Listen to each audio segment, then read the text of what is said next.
Ассаламу алейкум бусобнах. Меня зовут Эл Цуров. Я доктор дантистской хирургии Огайского государственного университета. На данный момент нахожусь в США. Большую часть своей жизни я прожил в Америке, поэтому прошу прощения за ошибки. В связи со сложившейся ситуацией в мире с пандемией COVID-19 ко мне поступило несколько вопросов, на которые я попытаюсь ответить. Вопрос первый.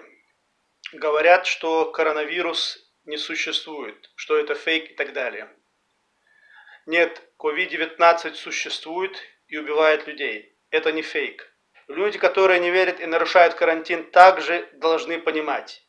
Если вы заразитесь, а потом заразите своих родных, они пострадают. Для них это будет вознаграждение от Аллаха, а для вас будет спрос. Вопрос второй. Какая ситуация с COVID-19 в США?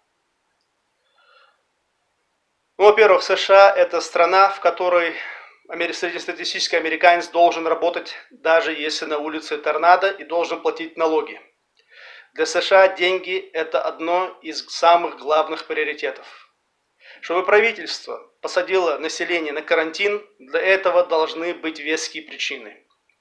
В больших городах, как Нью-Йорк, ситуация тяжелая. Каждый день гибнут сотни людей, всех возрастов. В Огайо, где я нахожусь, карантин был объявлен заблаговременно губернатором месяц назад, когда на 11-миллионный штат было зафиксировано около 360 случаев заражения. На данный момент за месяц уже даже в условиях карантина число заболевших возросло до 8239 человек. 2331 человек госпитализирован. Число умерших 389 человек. Из них 16 смертей возможно из-за других причин, помимо заражения COVID-19. Например, сердечная недостаточность. Возраст заболевших варьируется от новорожденных до 104-летних стариков. Средний возраст заболевших 54 года. 49% больных мужчины, 51% женщины. Вопрос третий. Как справляются американские доктора с этим вирусом?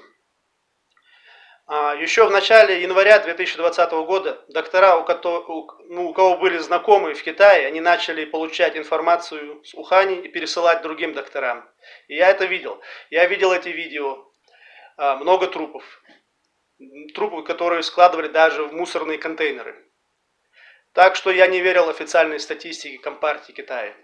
Не верило и правительство США. В начале января они уже начали закупать огромными партиями маски и защитные костюмы, чем создали, конечно, конкуренцию и для докторов. Мой офис закрыт приказом губернатора месяц назад. Под офисом я подразумеваю, по-русски, наверное, это будет клиника. Вот. Я работаю только с неотложными пациентами, как и другие доктора. Пока на передовой доктора нашего штата справляются неплохо.